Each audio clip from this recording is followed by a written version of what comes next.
Selamat pagi pemirsa, apa kabar Anda pada pagi hari ini? Senang sekali saya Ibnu Fadil dapat menemani Anda di Berita Kaltim hari ini. Sejumlah informasi penting telah kami siapkan untuk Anda dan berikut di antaranya.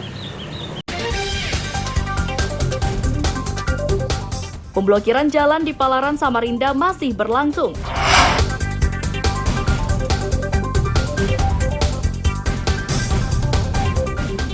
Sejumlah tentara diterjunkan untuk membantu mengurai kemacetan di Jalan Poros Samarinda Bontang.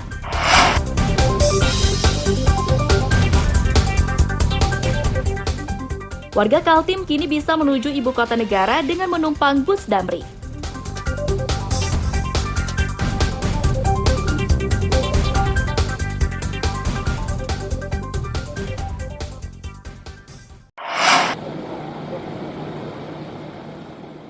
Pemblokiran Jalan Gotong Royong, Kelurahan Simpang Pasir, Kecamatan Palaran masih berlangsung.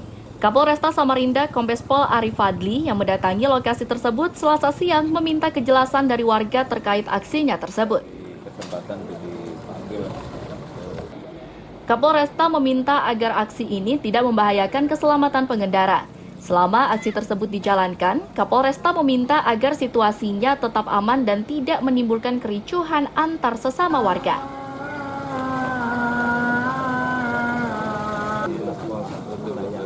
Itu saling untuk yang punya usaha. Nanti kita ini ya, karena kan nggak boleh. Kita menghimbau kepada warga ya, karena warga merasa ini juga lahan mereka yang belum selesai. Oleh karena itu ya kita juga harus saling menghormati. Gitu. Ya, yang penting tertib, tetap juga akses jalan tetap masih ada, tetap bisa dilewati. Ya, yang penting tertib, tidak ada yang ribut-ribut, tidak ada yang salah paham. Ya, semua bisa diselesaikan dengan baik. Ya, itu juga Pak, kita minta bantuannya dari pihak. Salah seorang warga Jalan Gotong Royong, Slamet Subekan, memastikan aksinya tersebut tidak melanggar hukum karena hanya menuntut hak atas lahan yang saat ini sudah dimanfaatkan sebagai jalan umum. Karena aksi ini tidak melanggar apapun, artinya karena kita sesuai dengan hak kami, itu berkatakan kita sudah punya kekuatan hukum tetap, artinya kita tidak ada yang dilanggar. Dalam hal ini kita hanya aspirasi supaya ditanggapi. Nah, hanya tadi ditegur sama pihak Kapolres supaya itu batu dirapikan agar tidak mengganggu orang perjalanan. Karena intinya kan ini memberikan tanda bahwa kita ini ada aksi demo. Karena di sana di blok A-nya sana ada portal yang isinya memang kapasitasnya ditentukan, artinya hanya cukup yang lebih daripada 2,40 meter tidak diizinkan untuk lewat. Jadi penutupan jalan akan terus dilakukan warga hingga ada kepastian ganti rugi. Warga tetap nekat melakukan aksinya karena mereka memiliki sertifikat atas lahan tersebut. Aksi serupa juga terjadi di Mangkupalas. Warga menutup jalan karena permukaannya ambles. Amir Hamzah Iswanto melaporkan dari Samarinda.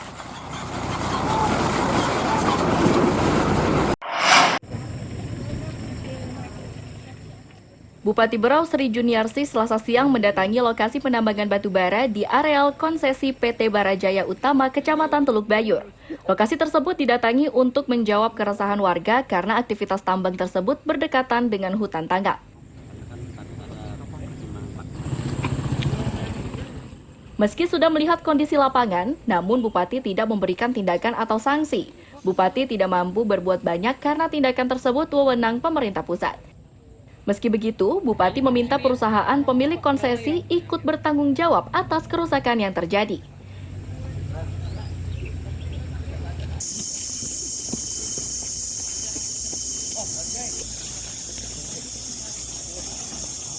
Keadaan hutan kota sudah cukup parah ya, tapi ketika ada yang mengatakan terlambat, itu belum terlambat. Memang kalau untuk menutup dan melarang itu bukan hak kepala daerah, tapi untuk mengembalikan hutan kota itu kewajiban kita semua. Berarti hutan kota kita ini tambang, Bu, ya? Seperti yang kau lihat apa gimana? Itu yang menambang dari perusahaan yang legal atau ilegal? Merupakan konsesinya ya Pak ya. Tapi saya sudah meminta kepada yang bersangkutan ketika sudah selesai itu jalan tengah. Saya menutup tidak mungkin, bukan hak saya, bukan kewenangan saya. Sebenarnya itu kan pihak yang lebih berwenang. Cuma ya seperti itulah keadaannya. Apakah Ibu Bupati mengetahui luasan hutan kota kita yang terkisar sudah ada berapa, Bu? Ya, seperti yang saya dilihat, saya juga belum mengukur berapa jumlahnya. Nanti kita lihat sendiri berapa jumlahnya. Tapi yang jelas, saya sebagai kepala daerah dan sebagai putra daerah di sini, saya akan memperbaiki hutan kota ini. Meski kewenangan tersebut berada di tangan pemerintah pusat, namun warga tetap resah karena bekas galian tambang ini dekat dengan jalan dan permukiman mereka. Amir Hamzah dan Miko Gusti melaporkan dari Kabupaten Berau.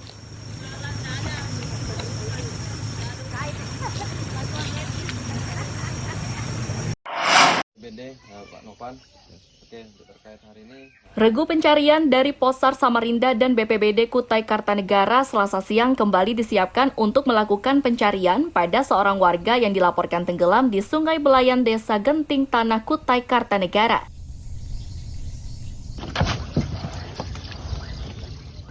Pada pencarian hari kedua, tim dibagi menjadi 5 kelompok, mulai tim pencari dan penyisir hingga tim pantau. Areal pencarian pun kian diperluas hingga radius 10 km. Namun hingga Selasa sore, korban bernama Kardi, warga Desa Genting Tanah, Kecamatan Kembang Janggut, belum ditemukan.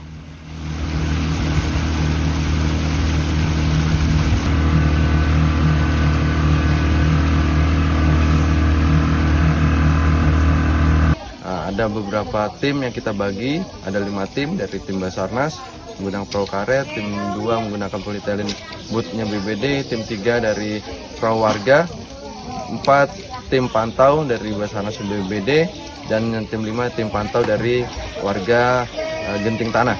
Kita lakukan beberapa titik, kita pembagian sektorisasi agar maksimal mungkin kita lakukan. Dari penyisiran pun kita hingga radius 10 kilo sampai ke desa Tuana Tuha.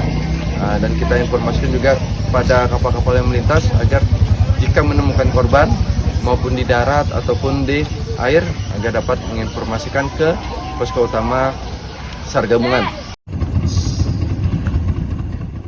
Gagal di hari kedua tidak membuat tim SAR gabungan ini menghentikan pencarian. Korban yang diduga tenggelam ini merupakan warga desa yang biasa mencari bambu dengan menggunakan perahu. Amir Hamzah melaporkan dari Kutai Kartanegara.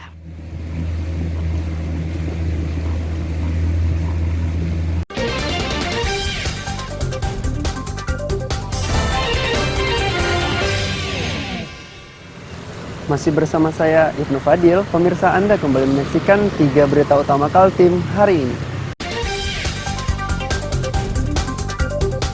Pemblokiran jalan di Palaran Samarinda masih berlangsung.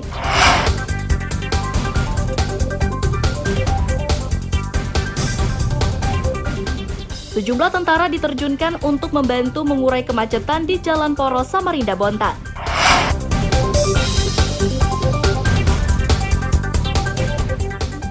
Warga Kaltim kini bisa menuju ibu kota negara dengan menumpang bus Damri.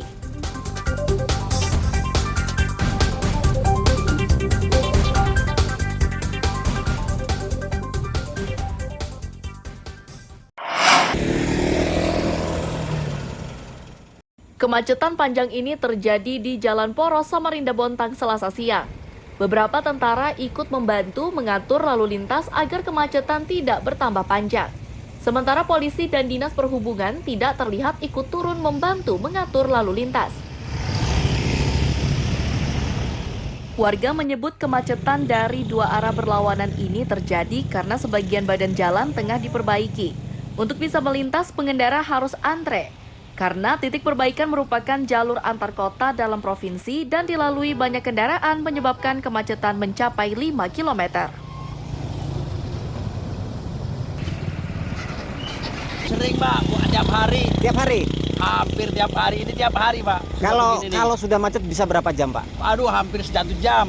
Kalau kepanjangannya sendiri menurut Bapak berapa kilo ini? Pernah sampai 5 kilo belakang sana. 5 kilo? Iya. Semangatan Bapak nih karena apa Pak? Hah? Karena apa? Ya ini, buka tutup. Buka tutup ya? Iya. Oke, Pak mau kemana ini? Mau kemana? Ini mau ke bandara. Bandara? Oke, sip. Pekerja jalan menyatakan semen cor belum bisa dimanfaatkan pengendara karena kondisinya belum kering. Mereka tidak bisa memastikan waktunya karena cuaca saat ini kerap diliputi hujan.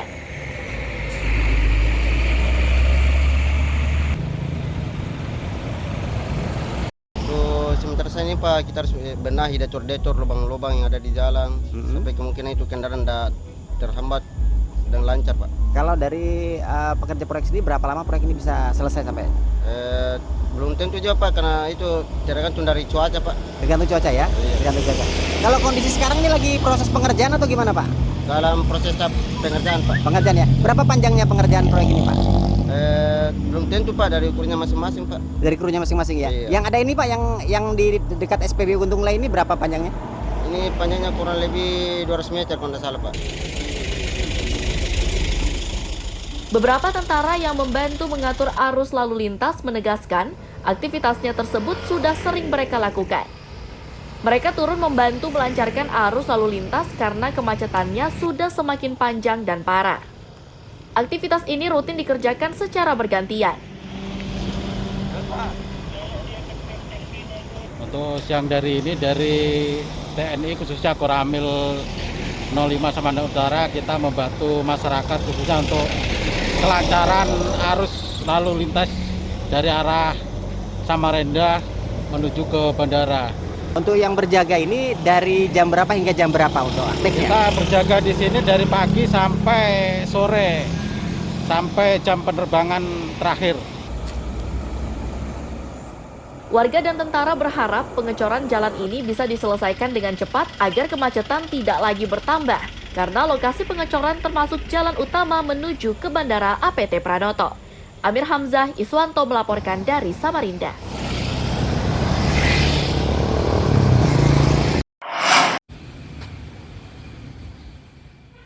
Dinas Kesehatan Kabupaten Berau terus memantau perkembangan COVID-19. Kewaspadaan itu ditingkatkan setelah 3 daerah di Kaltim seperti Balikpapan, Samarinda, dan Kutai Kartanegara kembali masuk zona merah COVID-19. Aman. Kepala Dinas Kesehatan Kabupaten Berau, Toto Hermanto, menyatakan peningkatan kasus COVID-19 di beberapa daerah mengharuskan mereka kembali meningkatkan kewaspadaan. Warga diimbau tidak berkerumun, senantiasa mengenakan masker saat bepergian dan selalu menjaga jarak. Selain itu, warga juga diminta menjaga kondisi fisik karena Berau kini memasuki musim penghujan.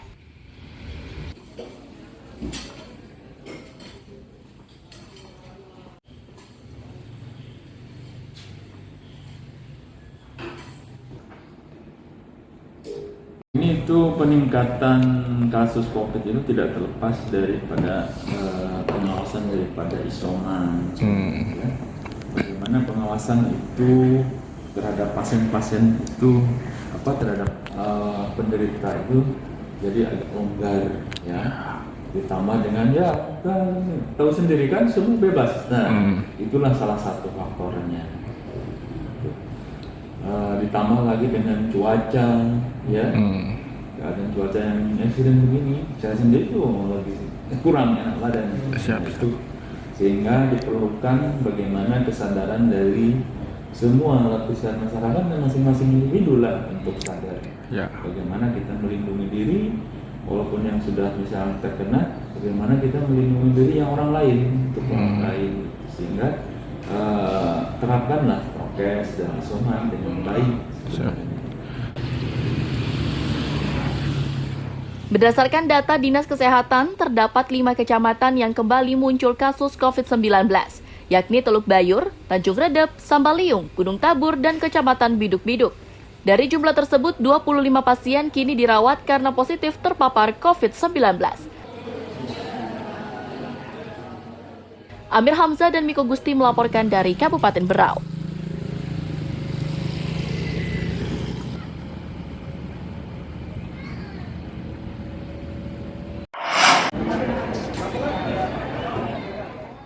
Puluhan polisi lalu lintas dari Ditlantas Polda Selasa siang diberangkatkan ke Bali untuk membantu pengamanan pelaksanaan konferensi tingkat tinggi atau KTT G20 tahun 2022. 50 polisi yang diberangkatkan ini berasal dari Ditlantas, Polresta, dan Polres Kalimantan Timur. Jalan bang, ada yang cek, masih banyak. Banyak. Ayo sudah. Kabag Bin Ops Ditlantas Polda Kaltim, AKBP Bangun Isworo menyatakan, puluhan polisi lalu lintas ini akan membantu pengamanan pada jalur yang dilalui peserta KTT G20. Mereka yang bertugas ini akan masuk BKO atau bawa kendali operasi yang berlangsung sejak 1 November hingga 20 November 2022.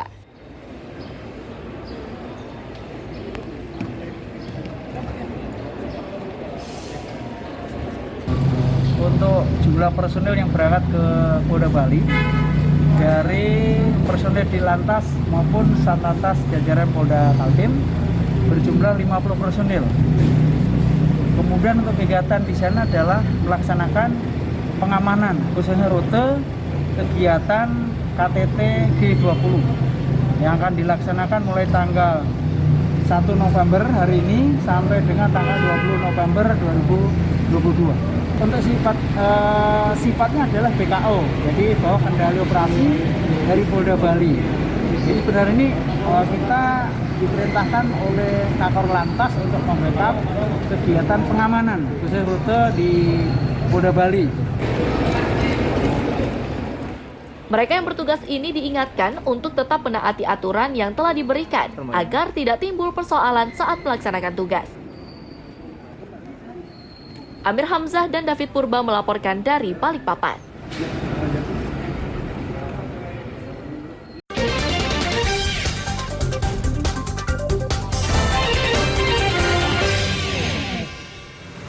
Masih bersama saya Ibnu Fadil, pemirsa Anda kembali menyaksikan 3 berita utama Kaltim hari ini. Pemblokiran jalan di Palaran Samarinda masih berlangsung.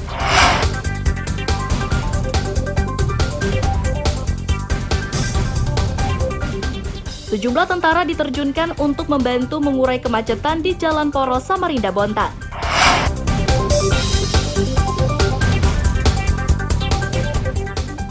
Warga Kaltim kini bisa menuju ibu kota negara dengan menumpang bus Damri.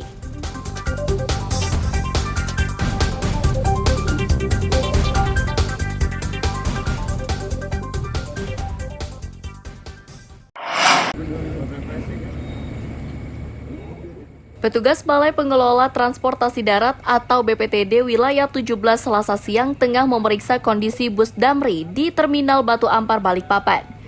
Bus-bus tersebut akan dimanfaatkan untuk angkutan menuju ke ibu kota negara di Sepaku, Penajam Pasir Utara. Kepala BPTD Kaltim Kaltara, Muiz Thohir, menjelaskan uji coba pengoperasian bus Damri mulai dilakukan 1 November hingga 31 Desember 2022. Rute yang akan dilalui mulai dari Pelabuhan Semayang, Bandara Sam Sepinggan, Tol Kilometer 13 hingga pintu gerbang ibu kota negara. Waktu tempuh perjalanan yakni 2,5 jam dengan tarif Rp43.000.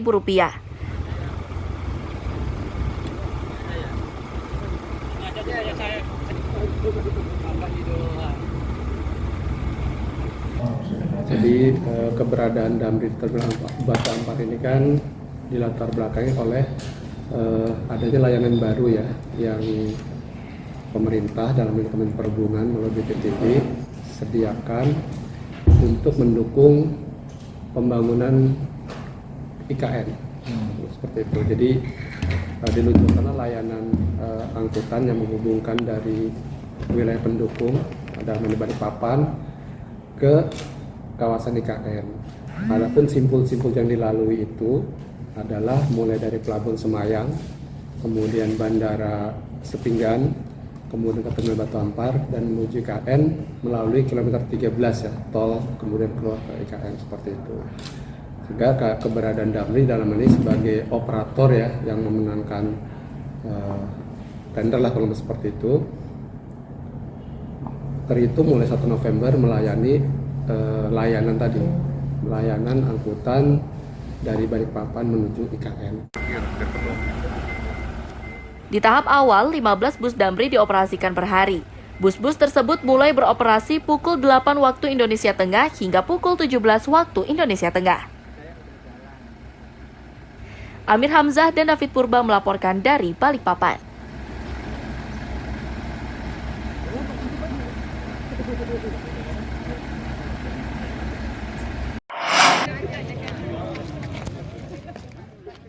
Petugas kebersihan di Kabupaten Berau mendapat paket sembako dari Kapolres.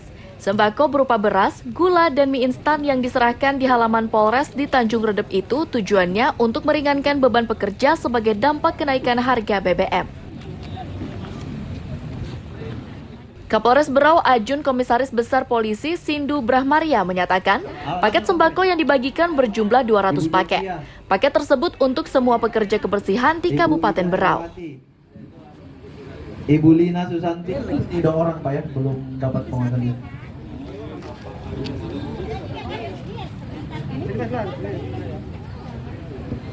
Jumlah paket sekitar 200-an ya.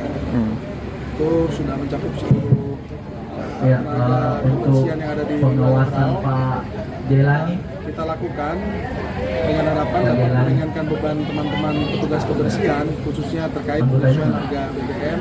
Dan ini juga sesuai dengan pengawasannya Pak Jelani dulu maju. Bapak Kapolri, agar Polri semakin dekat dan bisa terus bersinergi dengan masyarakat maupun dengan instansi terkait, dan diharapkan dapat meringankan beban teman-teman di lapangan. Kemudian kita juga bisa menjawab secara real permasalahan yang ada di masyarakat. Bantuan sembako ini membuat pekerja senang karena meringankan bebannya di tengah kenaikan harga kebutuhan pokok. 3 orang aja yang hadir. Iya, sudah. Bagus Sopian. Sangat bermanfaat ya, apalagi buat kita yang ada di lapangan ini. Sangat membantu, semoga bantuan dari Polres bermanfaat. Apalagi sekarang ini bahan pokok itu pada naik semua ya Pak ya. Sangat bermanfaat. Berarti tujuannya yang pertama mudah-mudahan sedikit bantuan serupa sebelumnya diberikan kepada pengojek daring. Polisi berharap lembaga lain ikut meringankan beban warga yang terdampak kenaikan harga BBM.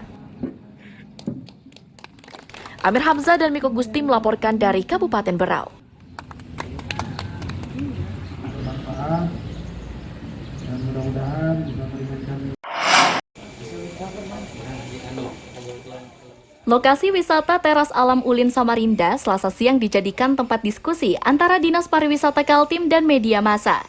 Mereka sengaja mengajak wartawan untuk diskusi agar wisata Kaltim lebih dikenal luas, terlebih setelah sebagian wilayah Kaltim kini ditetapkan sebagai ibu kota negara.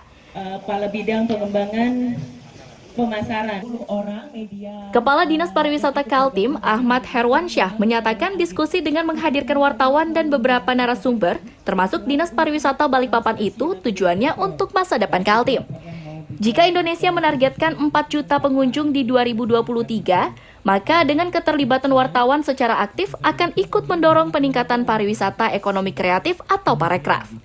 Ekonomi kreatif, kemudian pemasaran pariwisata Agar kegiatan wisata tidak berubah menjadi bencana. Ya, siap.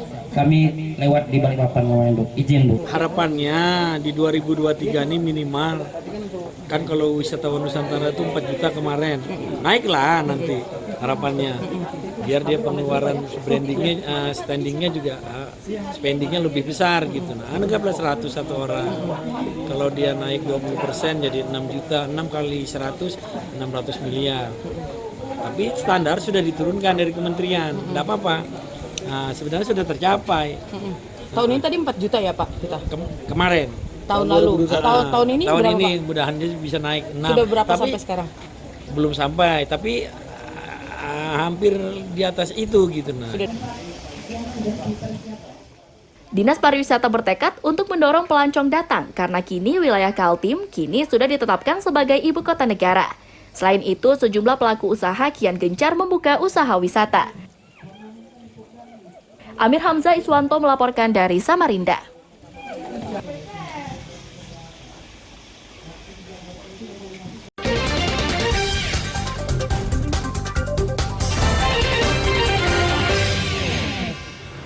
Pemirsa, berita tadi menjadi akhir kebersamaan kita pada pagi hari ini.